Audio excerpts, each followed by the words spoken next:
directed as a 5-star film. That is your opinion, Brandon. I'm glad you have it. So that is true. You can't deny it. It's all facts right there. There you go. Thank you. Nothing but facts. Just the facts, man. So at the end of the second segment, the lonesome death of Jordy Verrill, there's a sign at the end of the segment, and if you look at one of the 3 cities on there, Castle Rock is on there, which is a trademark Stephen King fictitious town. There's even a TV show about it called Castle Rock these days. So, and it's amazing. There you go. I haven't watched it yet. So it's so good. And I had no idea until today. I was today years old, as the kids would say it. That I didn't know that Rob Reiner named his production company after that same. That same town, fictional town. It's obvious, but I didn't know that he got it from from working on Stand By Me. Yep. It's like, oh yeah, I'll use that as my production company name, Castle Rock. So yes, it took me a while to learn that too, because it was the lighthouse, and you don't really think about I don't really look at the name. I just look at the lighthouse. I'm like, oh, of course, Castle Rock. So yeah. Now the next segment, Something to Tide You Over, the third segment. It's almost identical to a Stephen King short story, The Ledge, in which a wealthy man forces his wife's lover to risk his life for amusement. And The Ledge made its way into a film. Another anthology film. Yeah, called The Cat's Eye in 1985, so just a couple years later. So Stephen King short stories, they're everywhere. Yep. Now, Leslie Nielson, who was the villain of the piece in Something to Tide You Over, he was all business in his scenes, as the story goes. But this is also a Leslie Nielson trademark. He had a fart machine in his pocket during the shooting, and he would have it go off during rehearsals all the time.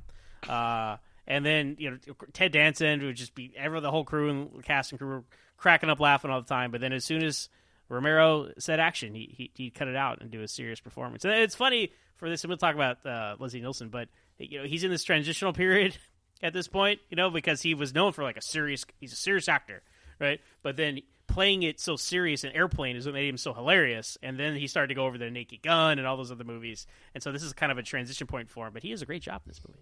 Anyway. Yeah, I should have looked at the timeline because I don't remember what year the Naked Gun series came out, the TV show. I think it was before this, right? The Police Squad. Yeah, I don't recall. Right. It was all around the same time. So this is when he was in this transition, which is so interesting. And, do you guys follow? There's a Frank Dresden Twitter account. Oh, there is? No. Of course there is, right? Twitter account for everything. So now there was an alternate ending that was scripted but then rewritten for Something to Tide You Over, and it had Richard calling the cops on the zombies of Harry and Becky that are invading his house, and when they laugh at his story, they think he's drunk. He chimps to prove it by showing the cops camera footage he has of the zombies, but instead he plays the videos of their deaths, which is incriminating because he incriminates himself, and then from there they go to his murder trial, and he's convicted and sentenced to death row, and then from there they go to the gas chamber, and then he laughs hysterically, saying, "I can hold my breath for a long, long time." So that was that's interesting, but at the same time, I'm glad they it's a little more straight through. It's like, he died the same way he made the other people die, so I'm glad they made that change, in my opinion. Yeah. Again, cut to the chase. This is an anthology film. Yeah. No time for these subplots and stuff, right? So Twilight Zone fans here. Brandon and I are. I don't know. Are you a Twilight Zone fan, Marcelo? Very much so, okay. Yes. So in The Crate, Fritz Weaver and Don Kiefer were both Twilight Zone alumni, and Fritz Weaver is the is the dean, I guess that's what he's a professor. I don't know what his function is at that school. But then Don Kiefer is the janitor, and they're the first two guys to open the crate. But both of them were a lot of famous Twilight Zone episodes, like It's a Good Life, The Obsolete Man, Third from the Sun, etc., just to name a few. And the on-site nickname for the monster of the crate was Fluffy, and. And the creature's creator, Tom Savini, he was the Shortage garbage man, featured at the end of the film. And according to Tom Savini, when Fluffy breaks out of his crate, the remains of Billy were supposed to float out of the crate. However, this was cut. I don't know if it was for gruesomeness or just didn't look right, but they cut. I was wondering, I'm like, because they do mention, they're like, where do the people go in there? So I was wondering if dead bodies are going to float out as well. But you didn't mention our Star Trek connection there too, because both Adrian Barbeau and Fritz Reaver were in Star Trek: Deep Space Nine. That's right. So Fritz Reaver was in the season 2 episode Tribunal. He is Chief O'Brien's lawyer.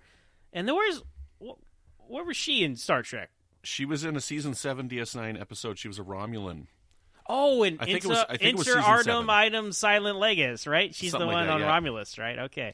We're putting on the nerd hats tonight, people, with all the connections. But you're right. I forgot she was in Deep Space Nine. Very good, Brandon. Very good. I'm gonna trust you guys on all this information. Just trust us. We know our Trek. So Believe me, I know when the beautiful Adrian Barbeau shows up.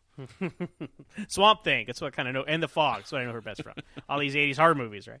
So in a Creepshow special feature from Cinefantastique magazine around the time the movie was released, Stephen King and George Romero revealed that if the film's final story, they're creeping up on you, had proven to be too difficult or too ambitious to film, it would have been replaced by Stephen King's short story, The Hitchhiker, which ended up being the final story of Creepshow 2. And honestly, I wish that they would have found it too difficult or ambitious, because it was absolutely disgusting, and I never want to watch that ever again in my life. So I wish they would have done The Hitchhiker instead for this one. We'll get into it. And finally, a couple last notes. Stephen King's original script for They're Creeping Up on You was going to take place in a lush, carpeted penthouse apartment, but because of dealing with all the cockroaches, it would have been unworkable, so they went for an emptier, kind of hospital, sterile state. And I think it actually helps, to kind of just the cleanliness versus the uncleanliness, the juxtaposition there is really well done, even though it's disgusting. And finally, speaking of the cockroaches, according to George A. Romero, the cockroaches were the most expensive part of the movie because they cost 50 cents a piece, and they used more than 250,000, which makes $125,000 on the roaches alone. So, And that was the bulk discount. There you have it. Now, the budget for the entire film was $8 million, and it made a worldwide gross of just over $21 million. So, pretty profitable. More than doubled its budget, which is always a sign of success. So, there you have it. There's your trivia for Creepshow. Can I throw one more at you that you missed? Please. Just because you did it in there, there's the Halloween 3 connection. Of, Yes. I don't remember the guy's name. Todd Atkins? Is that right? Tom Atkins? Tom Atkins? Yeah. So, he's the dad in the wraparound story, and then he was in Halloween the 3, most horrible father of all time. For real. The guy's the worst. So there you have it. Yes, another Halloween 3 connection. Awesome. Marcelo, do you remember the first time that you saw this film? Oh, see, I was thinking about that today. When was the first time I saw this? Well, of course, it had to have been after Creepshow 2, and I think it was around when I was... Okay, I believe it was about maybe 15 years ago when I sat down and I was like, okay, I want to watch as many horror anthologies, films as I can during this Halloween season. And that's when I crossed off like big ones off my list that I hadn't seen before, including this one, Creepshow, the first one. And that being about, say, late teen. How old was I? Maybe 19 or whatever. Just continuing to catch up on like horror blind spots. I was very happy that I saw it, but again, it didn't stick with me like Creepshow 2 has over the years. Like Creepshow 2 has grown immensely over the years for me. Creepshow 1, I'm still like, yeah, I'm happy every time I see it. I was thrilled to see this on the big screen about 4 years ago. They had like a horror marathon. Saw this on 35mm too, which was cool. It was one of those like mystery screenings. Like, we'll show like 4 mystery horror movies, and this is one of them, Creepshow 1. So I'm always happy to see it. I always am, and with each viewing, I grow to like it a bit more. So yeah, but yeah, to answer your question, about 15 years ago, just on DVD, it's like finally just catching up on it. Mm-hmm. Zach, so do you watch a lot of anthology films? I don't, but I like the anthology format, and I'm kind of getting more interested in it. I'm going to seek more out. Not because of this film per se, but just in general. Because I think, like you were saying earlier, Marcel, about the anthologies, there's a certain style to them that you can't do in like a long-form movie or on a TV show, because it's a short story. It presents a concept, and there's some characters, and literally anything can happen. because you don't have to worry about like, whoa, we can't do that. We have another season worth of blah, blah, blah. Right. So all that's off the table, and they can pretty much do whatever they want. So I find that a lot of the constraints of modern storytelling are taken away when you have an anthologies. And also, if you don't like one of the many stories that are being presented to you, you just wait around for the next one. So that's a nice grab bag of entertainment, and it does suit sci-fi and horror well, I think. Other than Brandon, like the Twilight Zone movie, Twilight Zone the movie, I really haven't seen that many anthology movies. Anthology shows, like Outer Limits, Twilight Zone, sure, but anthology movies, right? I mean, those are hard to come by. They don't really make a lot of anthology movies. So. Mm-hmm. Yeah, I haven't seen a lot myself. I know that, like, I've seen all three of these ones here, and I know I've seen a few more. But honestly, off the top of my head, I couldn't name one that I've seen. Like, I think Wreck is a series, but I haven't seen those. But I couldn't tell you right off the top of my head which one would be another series that I've seen. So I think this is an interesting little series of movies, and I'm glad that they're around. Why don't we talk about them kind of one at a time? Zach, so let's get your initial impression on Father's Day. Well, Father's Day, it's a very generic kind of almost like Night Gallery-esque kind of horror story. And it did remind me like the first episode of Night Gallery, for example, where there's a grave, but somebody's going to come back out of the grave. And I was struck by how gruesome it was. I was like, oh, okay, we're in rated R, height of the 80s, Tom Savini, George Romero, I should have expected it, territory here, right? But hey, these people seemed all like kind of miserable people, so I didn't mind to see them all die. Although the guy who was dead was kind of a miserable guy himself, so everyone is just horrible. So there wasn't like she killed him, but he didn't deserve to be killed, but he was a jerk. So, it was effective, I think, as a nice little horror yarn. So, I mean, not much to it, right? Kind of a straight line, but enjoyable. Yeah, seeing it again today, I was like, I don't know what the right word is, like enraptured by just the look of it. It's like maybe it's because I was watching it like on Blu-ray. This is like a new restoration.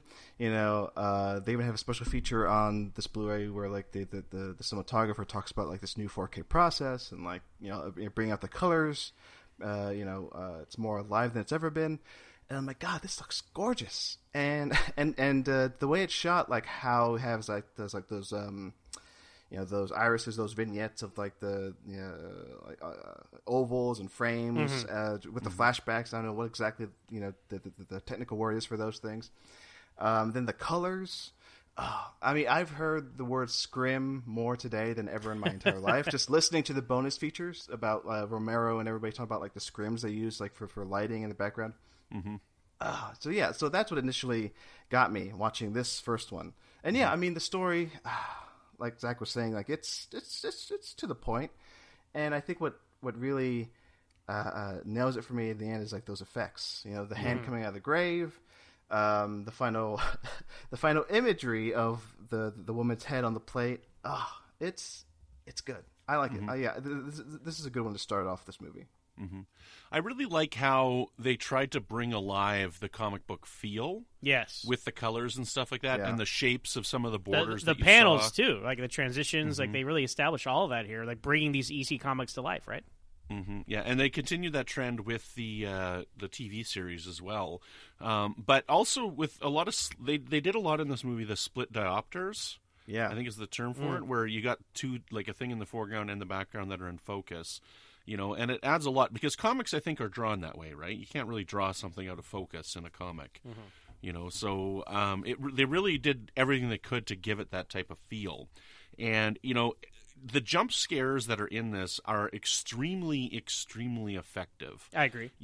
Even still, after I've seen this movie probably 10 times, and when that hand comes out of the grave, every time I jump. No matter how many times I've seen it, because the timing on it is perfect, and the sound that goes along with it is really, really perfect as well.